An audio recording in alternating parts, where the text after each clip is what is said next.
Ahí sí. Bien, sinceramente, este tema, el que vamos a tratar hoy, a los versículos que nos lleva Pedro, es el más importante de toda la carta que nosotros estamos revisando. Entonces, ojalá, he orado mucho al Señor para que la tremenda y la profunda eh, enseñanza que el Espíritu Santo tiene para nosotros hoy día pueda penetrar a sus espíritus más que a su intelecto y que pueda revelar lo que tiene que ver con la verdadera salvación. Eh, y de esto realmente me pone muy nervioso, ¿eh? Porque el tema, tratar esta parte del tema es lo más delicado, creo yo, porque una mala enseñanza de esto puede tener también consecuencias eternas. Y por eso que eh, después ustedes pueden revisar, ver bien el tema de hoy. Los versículos donde estamos en la lectura, versículos 15 en adelante del capítulo 1.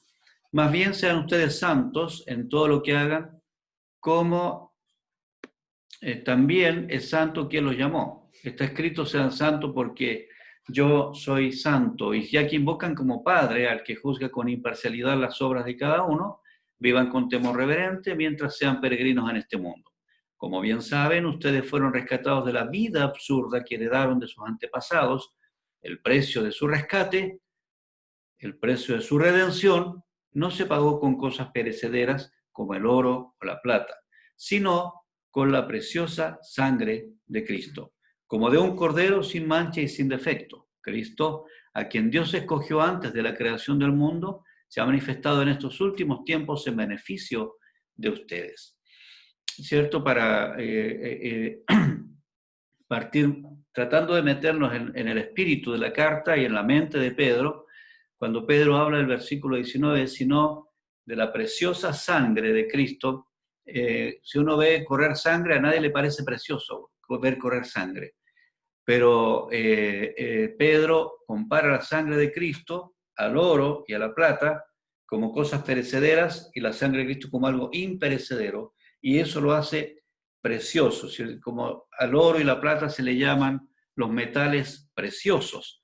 Entonces ahora estamos hablando de algo que no es metal, que es mucho más precioso que el oro. Precioso viene, cierto, no de bello, sino de precio, de valor. El valor, el precio que se pagó, el precio fue tan alto, demasiado alto el que pagó Jesucristo por nosotros, una manifestación que venía preparada por voluntad de Dios, pero que se manifestó no en los tiempos de los profetas, como hemos visto, sino que posterior a ellos y a favor de esta nueva generación. Cuando dice beneficio de ustedes, no es a nosotros, no es a la iglesia actual, es a la iglesia que había tenido que salir de Roma escapando de la persecución, es a ellos. Pero obviamente que nosotros entendemos que el mensaje de Pedro se hace profético y se hace permanente por el poder del Espíritu Santo, y a nosotros nos llega ese mismo beneficio. La sangre de Cristo y el Cordero. Eso es la clave de lo que vamos a tratar este día. ¿Qué significa el sacrificio de Cristo? ¿Qué hizo Jesucristo en la cruz? Voy a intentar compartir nuevamente la imagen con la que quedamos la semana pasada para que nos recordemos más o menos de esta explicación, ¿ya? De qué es lo que pasa en el sacrificio, porque de eso vamos a hablar ahora, ¿ya?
Chut, Padre Cordero.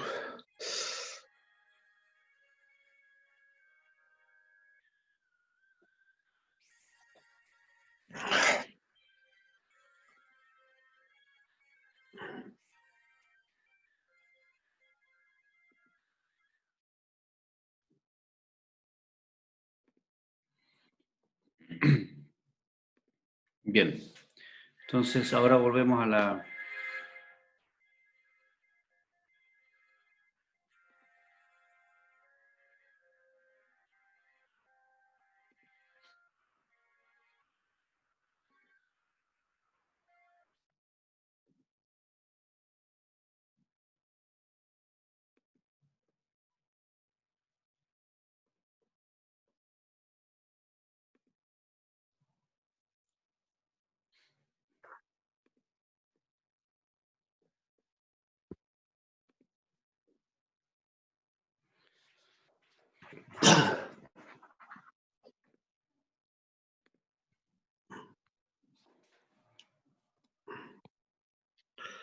¿Y por qué?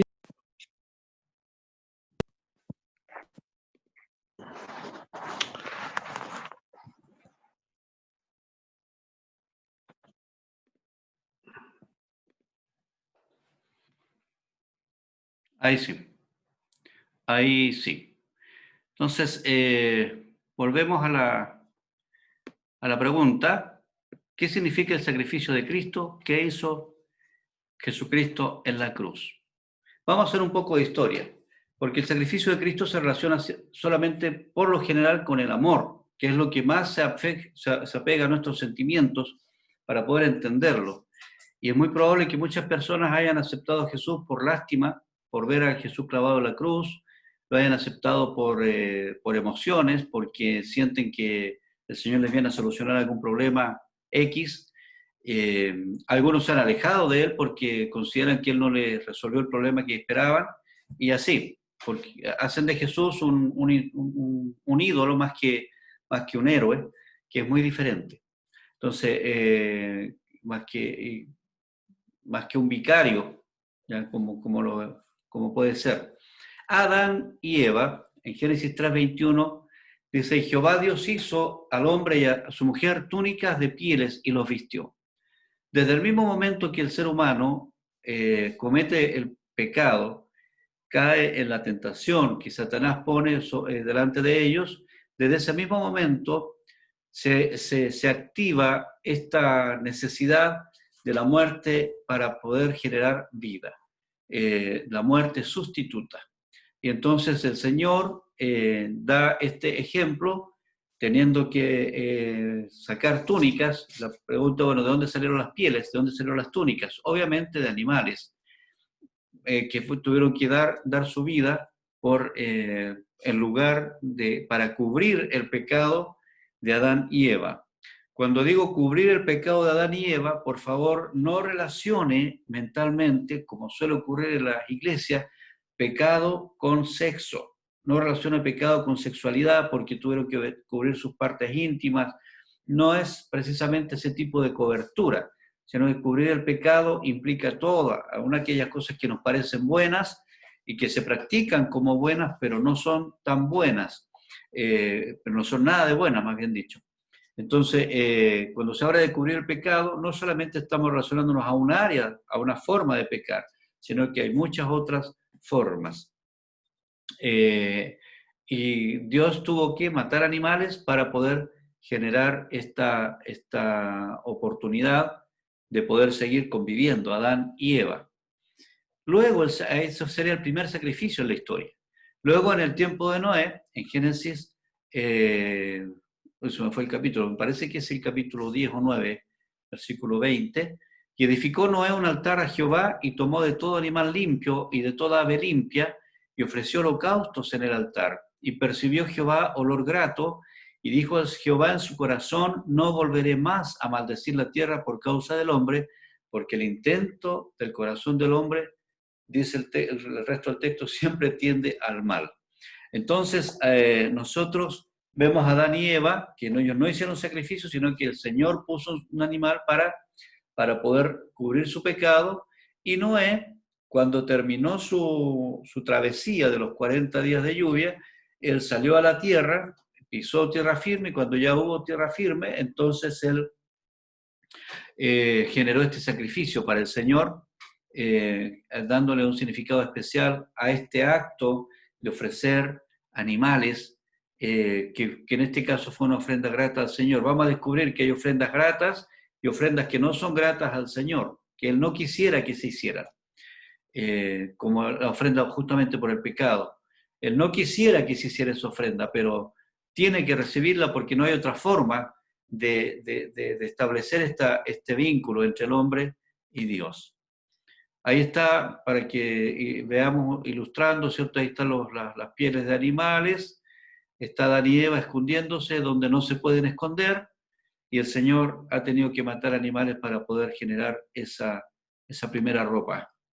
Y el pacto del Señor que hizo con Noé, el arco iris, que tenemos como pacto entre Dios y el hombre, donde Dios hace un pacto prácticamente consigo mismo de no destruir del todo a la humanidad existente, y nosotros entendemos escatológicamente, sino hasta el fin de los tiempos. Y es así como ha ocurrido, la humanidad se ha ido multiplicando, pero Dios no ha intervenido ferozmente como lo hizo ahí en el tiempo de Noé.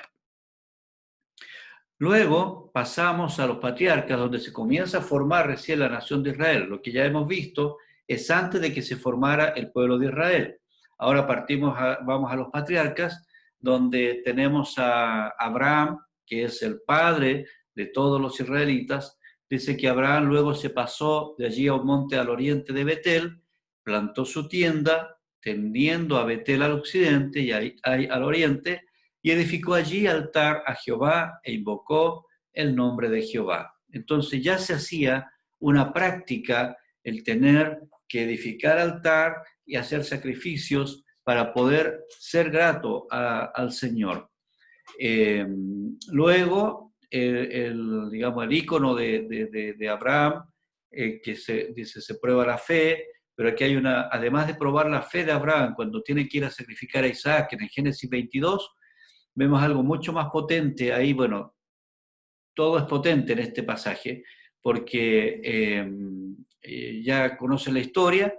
Isaac es el hijo que va a ser sacrificado, el primogénito, su unigénito, va a ser sacrificado, y Abraham está dispuesto a hacerlo porque ya ha reconocido a Jehová como su Dios, y él sabe que si Dios le ha dado una oportunidad, le ha dado un hijo en la posteridad de su vida, para Dios no hay nada imposible. Entonces él dice, bueno, pero hay una cosa que uno dice, bueno, un hijo por otro da lo mismo. No es lo mismo, cada hijo tiene una característica especial que no es lo mismo. Recuerdo a un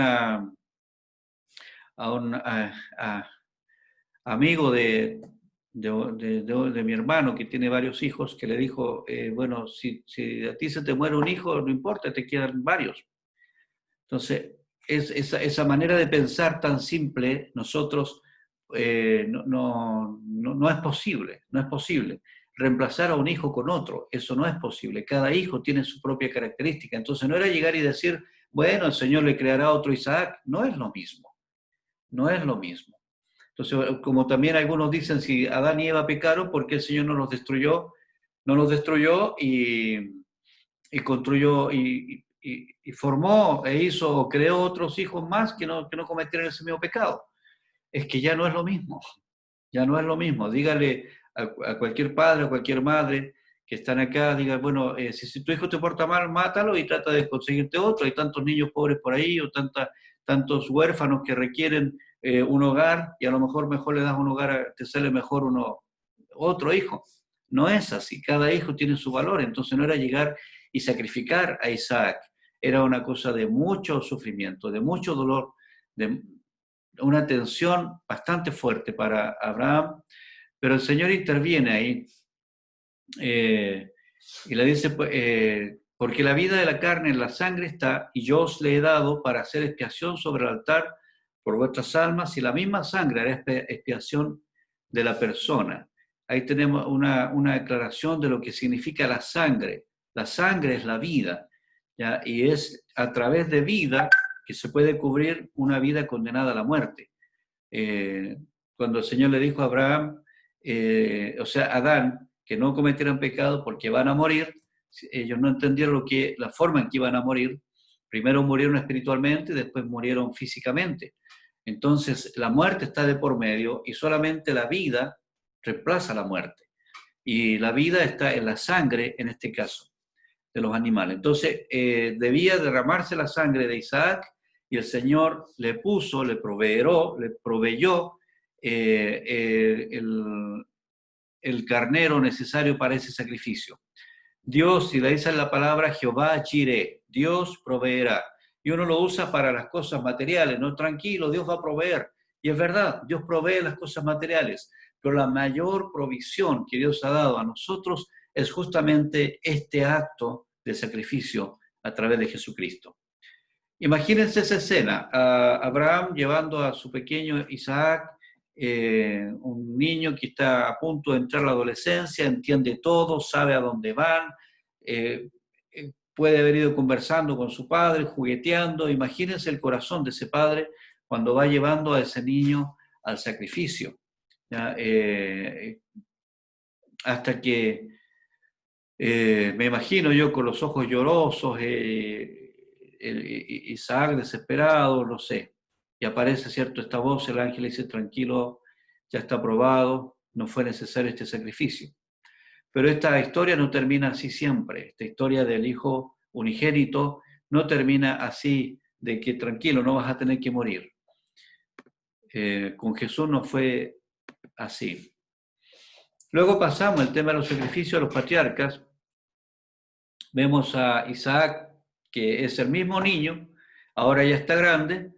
Dice, se le apareció Jehová aquella noche y le dijo, yo soy el Dios de Abraham, tu padre, no temas porque yo estoy contigo. Y te bendeciré y multiplicaré tu descendencia por amor de Abraham, mi siervo, tu padre. Me imagino, edificó allí un altar e invocó el nombre de Jehová y plantó allí su tienda y abrieron allí los siervos de Isaac un pozo. ¿Cómo sería el sentir de Isaac, ya mayor, ya adulto, cuando va a ofrecer un sacrificio al Señor?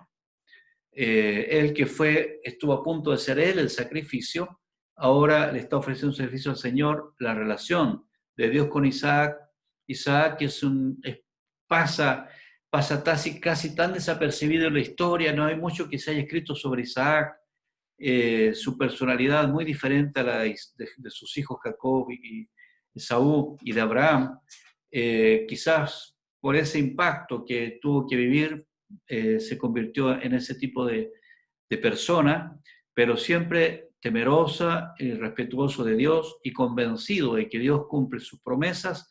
Él también edifica altar e invoca el nombre del Señor. Ahí vemos entonces a un Isaac que estuvo a punto de ser sacrificado, ahora él está haciendo sacrificios. A partir de ahí, recordemos la historia para entender el contexto. Isaac tiene a Jacob y luego Jacob tiene a sus 12 hijos, que son los que Jacob y sus 12 hijos y sus descendencias son los que entran a Egipto, ya prácticamente constituidos como familia, aún no como nación. Dentro de Egipto se van formando como nación, nación dentro de la nación. Es decir, Egipto los acoge, después los esclaviza, y mientras eso va ocurriendo, las historias que se van repitiendo de Abraham, de Isaac, de Jacob, de generación en generación, los que se van formando ahí en Egipto, van haciendo de ellos un temor reverente a Dios, a Jehová su Dios, aunque no han visto a Dios actuar todavía. Entonces, ya Israel toma su forma, aparece Moisés, y recién Dios otra vez comienza a establecer esta relación y explicar lo que tiene que ver con el sacrificio.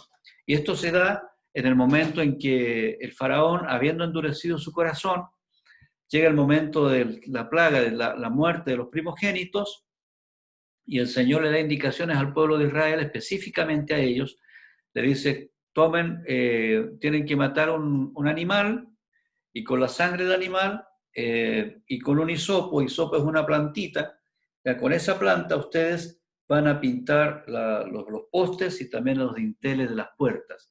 Ese sacrificio y esa sangre va a evitar que la muerte, que el espíritu de muerte entre a las casas donde ustedes van a estar con esas marcas. Entonces todo el pueblo de Israel generó lo que después se llamó la Pascua, matando al cordero, cada uno en su casa, y luego marcando, ¿cierto?, sus viviendas, y de esa manera cuando pasó el ángel de la muerte, se saltó la muerte de los primogénitos entre el pueblo de Israel.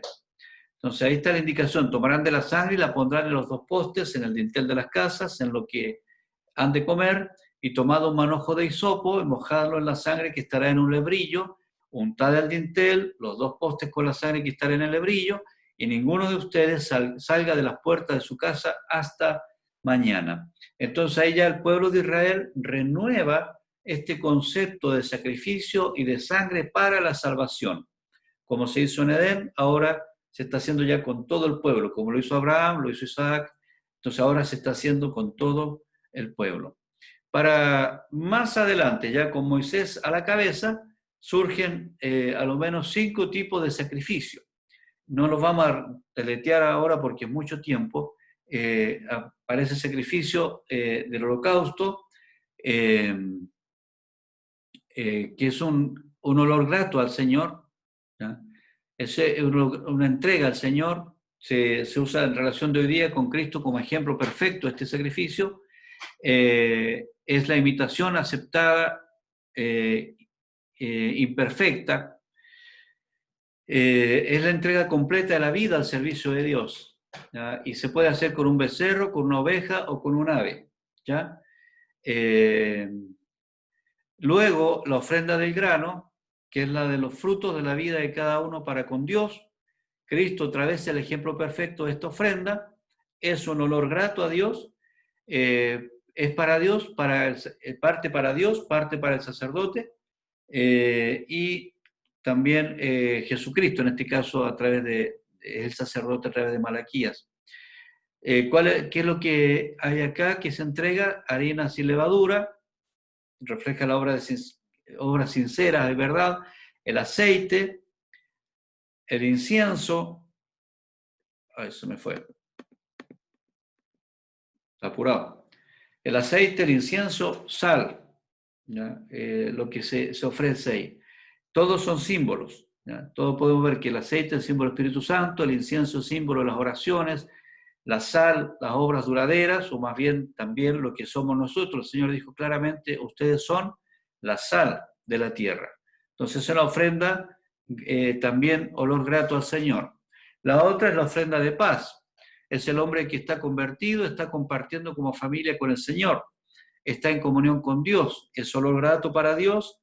En esta ofrenda parte queda para Dios, parte queda para el sacerdote. ¿Qué es lo que se ofrece? Un buey, tortas, en este caso con levaduras,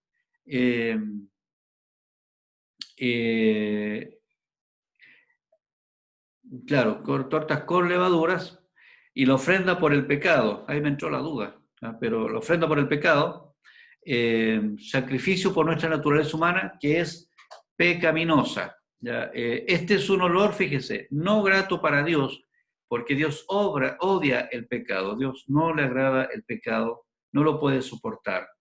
Y quemado para fuera del campamento. O sea, es tan fuerte que esto no se usa. Si se dan cuenta, otros sacrificios se reparten, un poco queda para el sacerdote. En este caso no se usa, sino que todo se bota, se elimina, porque el pecado desagrada completamente a Dios. Y se quema fuera del campamento, así como Jesús fue sacrificado también fuera de la ciudad. Abarca todos los tipos de pecado, y Jesucristo se ofreció para cumplir con todos los sacrificios. Y la ofrenda expiatoria se trata de un sacrificio por una falta cometida contra otra persona. Fíjese que para Dios es tan importante este sacrificio por el pecado en general, que Él, pero también el pecado hacia otra persona, que Él hace un sacrificio especialmente que es un acto prácticamente de reconciliación entre pares. No es solo grato para Dios, porque también ofende el que haya discordia entre hermanos, entre el género humano. A Dios le ofende demasiado. ¿Ya? Pero este tipo de ofrenda también lleva restitución de la ofensa. Es decir, si yo robé a mi hermano, tengo que restituirle y se activa esta ofrenda. ¿Cuál es la restitución? Se da una quinta parte del adicional. O sea, si yo he robado, ahora te retribuyo con más. ¿Se acuerdan ustedes la conversión de Zaqueo? Zaqueo hizo más o menos eso. ¿Ya? Él reconoció lo que había robado y luego uno dice, oye, qué bueno que fue Zaqueo, qué ocurrente. No, había una obligación moral y escrita de cómo era restituir cuando alguien reconocía haber ofendido a su hermano. La falta contra el prójimo también ofende a Dios.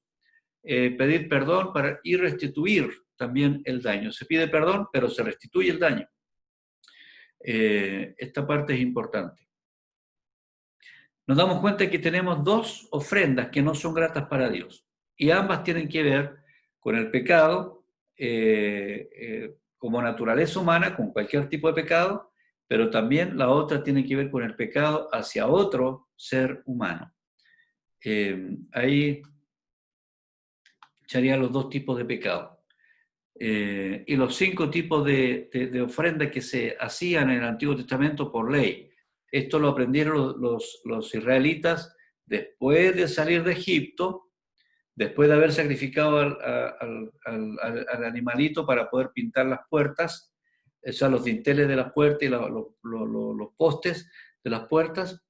Mucho después, el Señor le entrega estas leyes a Moisés, porque ya le empieza a dar las leyes con el fin de formarlos como pueblo y de darles el lugar donde van a habitar y darles todas las posibilidades de ser realmente el pueblo de Dios a través de estos sacrificios. Todos estos sacrificios son un tipo de sacrificio. Tipo es una palabra teológica que se usa para decir que algo que representa otra cosa, ¿ya? Entonces, el tipo en sí mismo no es tan importante como lo que representa, ¿ya?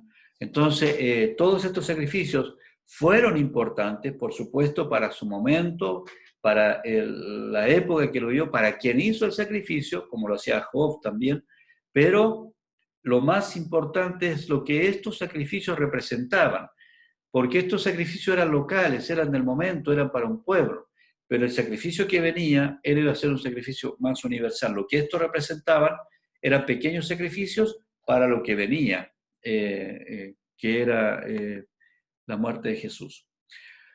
Ahora, solo consideremos estos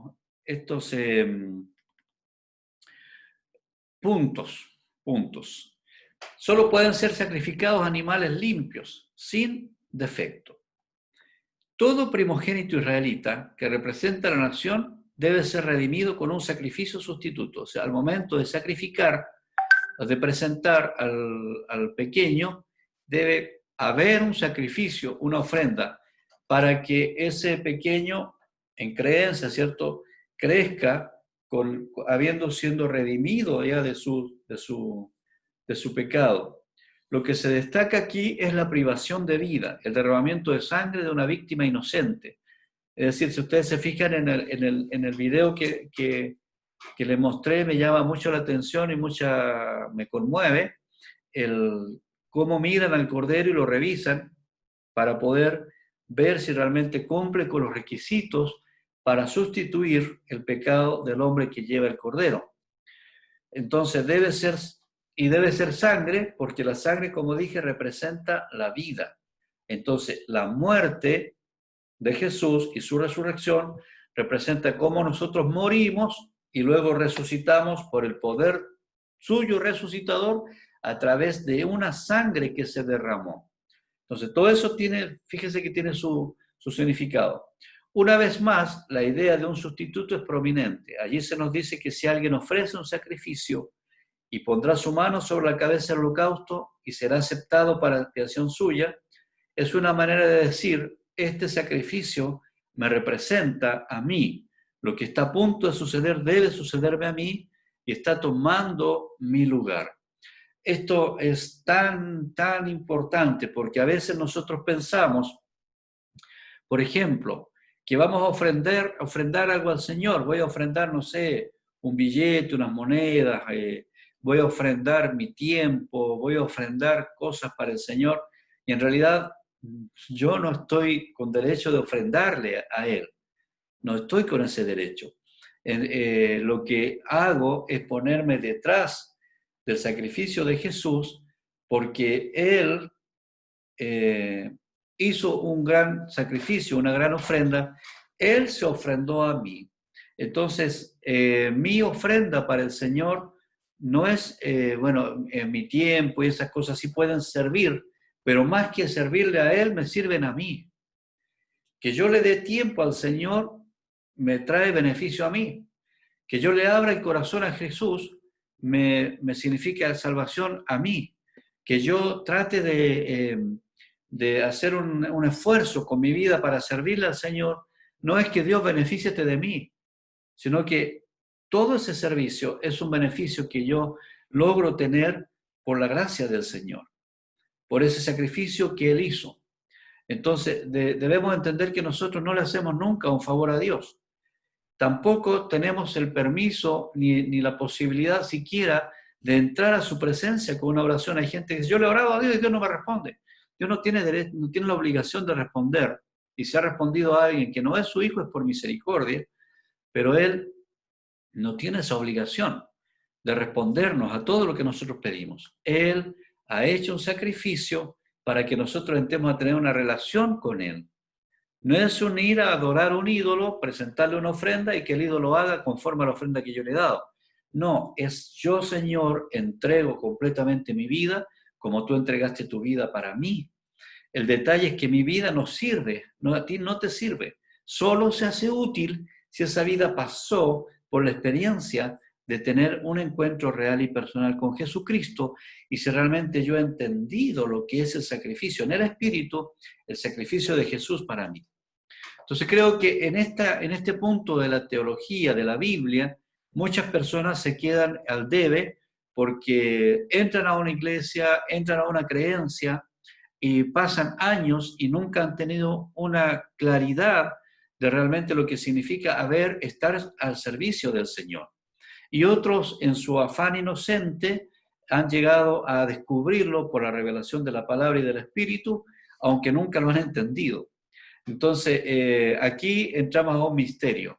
Realmente cada uno debe tener seguridad de que ha sido perdonado por sus pecados. Si el Señor, yo le traspasé mis pecados, poniendo mis manos sobre la cabeza de Jesús, con esa cruz, pues traspasé mis pecados, y el Señor, el Padre, acepta a Jesucristo como el Cordero que está cargando con mis pecados, entonces yo ahora estoy completamente libre de pecado. No tengo de qué arrepentirme. Y si estoy completamente libre de pecado, entonces ahora por defecto hago una vida en santidad. Pero si nosotros le exigimos una vida en santidad a una persona que no ha puesto sus manos sobre la cabeza de Jesús para traspasarle el pecado, entonces esa persona no puede cumplir con absolutamente nada de lo que la iglesia solicita, nada de lo que el Señor solicita o que la iglesia convierte en ley. Entonces, por eso es que es muy importante entender este concepto del sacrificio de Jesús al que se refiere Pedro en esta oportunidad. Como ejemplo, encontré este dibujito que me pareció muy aclarador. Jesús fue sustituto de Barrabás. ¿Ya? La gente pidió que soltaran a Barrabás antes que a Jesucristo. Entonces Jesucristo se convirtió en sustituto de Barrabás. ¿Quién era Barrabás? Un líder político. ¿Quién es Jesucristo? Un líder espiritual. Mucho más que eso, pero ¿qué quería hacer Barrabás? Quería liberar al pueblo de Roma. ¿Les parece conocido eso? Jesús, ¿qué hizo Jesucristo? Liberó al pueblo del pecado. Barrabás prometía una gloria terrenal. Aquí vamos a resolver todo, eliminamos a los romanos y resolvemos todo. Pero el Señor ofreció una gloria eterna. No se trata de eliminar a los romanos, pero indirectamente el Señor eliminó, derribó el imperio romano, solo con su muerte en la cruz. Jesús cargó sobre sí la cruz que había sido preparada para Barrabás. Así Barrabás representa al mundo por cuyos delitos fue crucificado Jesús. Es una elección que todos debemos hacer. Vamos a elegir seguir a Barrabás o vamos a entender el gran sacrificio que hizo Jesús. Seguir a Barrabás no es solamente seguir a un tipo de líder político, sino también a seguir a líderes religiosos, a seguir diferentes tipos de ideologías que prometen la gloria temporal, que prometen la solución del aquí y el ahora. Pero el Señor no solamente resuelve el problema de aquí y el ahora, sino que resuelve el problema de la eternidad. Y entonces, cuando nosotros entendemos que Jesús tuvo que morir para poder vencer la muerte a través de su sangre, ahí se conecta la sangre, que es vida. Él derramó su sangre, derramó su vida como un sacrificio, y esa sangre derramada le da el poder y la autoridad para volver a tomar su vida, porque Él lo hizo de forma voluntaria, Él no fue involuntario. Entonces, aquí estamos viendo los aspectos teológicos, bíblicos, de la redención, de lo que significa la redención. Entonces, ya para ir cerrando, consideremos lo siguiente. Que no tiene, está hablando del sacrificio de Jesús, que no tiene necesidad, en Hebreos 7:27, que no tiene necesidad cada día, como aquellos sumos sacerdotes, de ofrecer primero sacrificios por sus propios pecados y luego por los del pueblo, porque Jesús esto lo hizo una vez para siempre, ofreciéndose a sí mismo. No obstante, el sacrificio de Cristo no es universal, está con acceso universal, pero solo acceden a ese sacrificio quienes reconozcan su pecado, quienes tengan un acto de arrepentimiento. El versículo 12 de Hebreos también, del capítulo 9, dice, entró una vez para siempre en el lugar santísimo, habiendo obtenido eterna redención.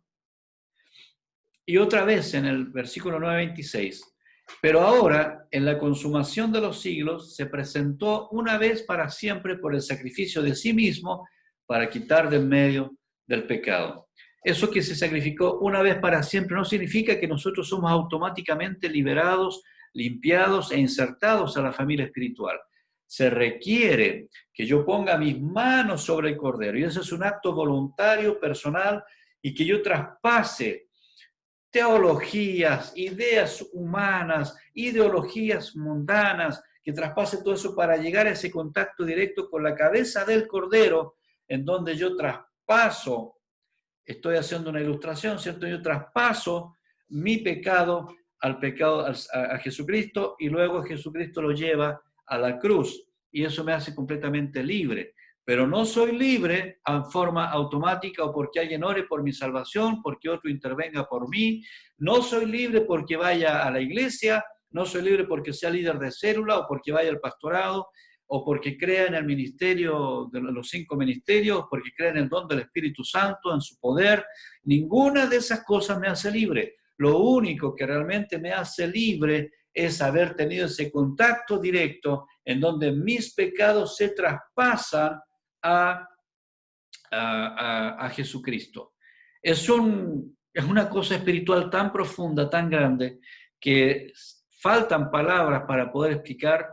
No hay palabras para explicar esto que es la gracia del Señor.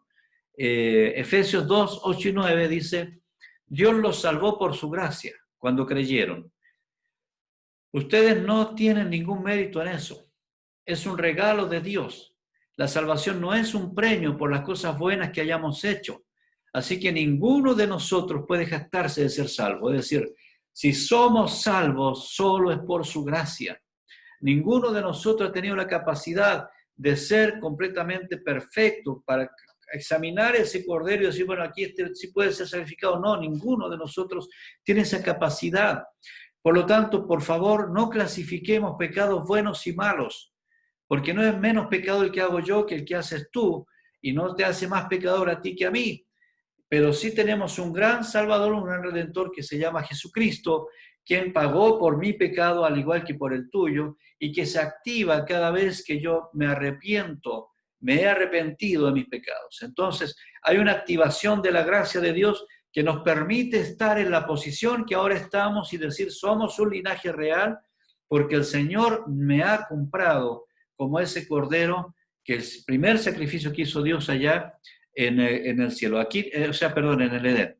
Tenemos claro que es Dios quien provee la salvación, que es Dios quien pone los animales. Solo yo tengo que tener una actitud de arrepentimiento. Primera de Pedro 1:19. Como bien saben, ustedes fueron rescatados. Ahora lo vamos a leer y entiéndalo con todo lo que hemos explicado. Como bien saben, ustedes fueron rescatados de la vida absurda que heredaron de sus antepasados. Vida absurda, creer que hago las cosas bien, creer que puedo vivir sin Dios, creer que soy capaz de entrar a la presencia de Dios y orar y que Él me tenga que responder. La vida absurda es creer que puedo hacer un proyecto de vida sin considerar a Dios y que me vaya bien. Esa es una vida absurda. Es una vida absurda creer que puedo hacer la vida sin el Señor, que heredaron de sus antepasados. El precio de su rescate no se pagó con cosas perecederas, como el oro o la plata. Nada hay que pueda pagar el precio de mi salvación, el precio de tener el gozo, la paz, la tranquilidad que hoy día profesamos, que hoy día vivimos. Nada puede pagarlo. Toda la vida al servicio del Señor, cada minuto de la vida, cada segundo de la vida al servicio del Señor, jamás podrá pagar el favor inmerecido que el Señor dio por nosotros. No fue pagado con cosas de oro, con el precio del oro, de la plata o de lo que sea, sino con el valioso, con el precio de la sangre de Cristo, como ese cordero sin mancha, que silenciosamente fue al matadero y voluntariamente entregó su vida, y sin un defecto, porque Jesús no tuvo defecto. Cristo, a quien Dios escogió antes de la creación del mundo, se ha manifestado en estos últimos tiempos en beneficio de ustedes, y yo agregaría ahora, y de nosotros, de ustedes, los de allá, los de ese tiempo, y también de nosotros. También de nosotros. Y termino diciendo gracias a Jesús por pagar el precio por mi pecado. Les invito a que tengamos este tiempo de oración y que por favor piense y grábese en la mente, en la memoria, en su memoria, en su espíritu. Y si alguno tiene dudas de haber tenido realmente un encuentro personal con Jesucristo, téngalo. Por favor, no se puede vivir la vida sin haber tenido ese encuentro real y entender lo que es el sacrificio de Jesús. Si aún te pesa tu forma de ser, sientes que no agradas a Dios, que todavía eres un pecador empedernido y todas esas cosas, entonces quiere decir que aún no conoces la gracia de Jesús. La gracia de Jesús no es un ya olvido tu pecado y voy a ignorar, voy a hacer como que no has pecado. No, no es así. La gracia de Jesús es tranquilo, yo estoy pagando el precio, yo pagué el precio por ese pecado que tú crees que aún te persigue. Señor, te pedimos perdón si no hemos interpretado lo mejor posible esta tremenda enseñanza tuya. Y te pedimos, Señor, que por favor tu Espíritu Santo active nuestro espíritu y podamos entender el gran sacrificio de Jesús, que no es para constituir iglesias, que no es para formar instituciones, que no es para sentirnos buenos, es para poder entrar a tu presencia. Señor, y tener eternidad. Te damos gracias por eso, Padre Celestial. Ayúdanos a entender este sacrificio.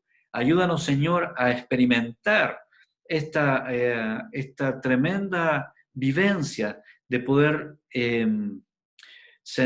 saber en el Espíritu, Señor, de que hemos entrado a ser una nueva criatura y que somos linaje real. Tú nos trajiste de la oscuridad a la luz, de la oscuridad de nuestro pecado, de nuestra absurda manera de vivir, nos has traído, Señor, una vida con propósito y nos has elevado al grado de reyes y sacerdotes, pero no gratis, Señor, por el gran sacrificio de Jesús.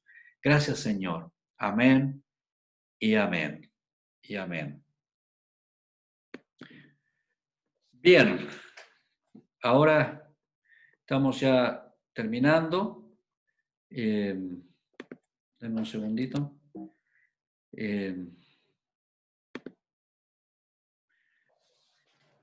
Bien, bueno, ahí va a quedar grabado para que ustedes lo puedan revisar después y queda ¿cierto?, pendiente la enseñanza, ¿cierto?, de poder entender el por qué nosotros estamos al servicio del Señor, por qué podemos entrar a su presencia. Jesucristo lo hizo todo, nosotros nos sumamos a lo que Él hizo, y sin orgullo, no podemos levantar la cabeza por por lo bueno que seamos. No hay nada de lo que nosotros podamos hacer que realmente sea suficientemente bueno para poder estar en su presencia. Pero bendito sea el Señor que su gracia nos permite entrar en su presencia y poder experimentar esto, que no es ser parte de una iglesia, no es ser parte de una denominación, sino es realmente tener vida espiritual, vida eterna. Bien, muchas gracias por su participación. A todos los fieles, les activo unos minutos si quieren decir algo antes de terminar. ¿Alguna pregunta, algo? Solamente gracias, pastor. Gracias, Violetita, qué gusto de verte. Pastor, gracias a Dios. Me gustaría tomar una fotito. Me gustaría tomar una fotito ya, antes de cerrar. Así que pongan su mejor cara.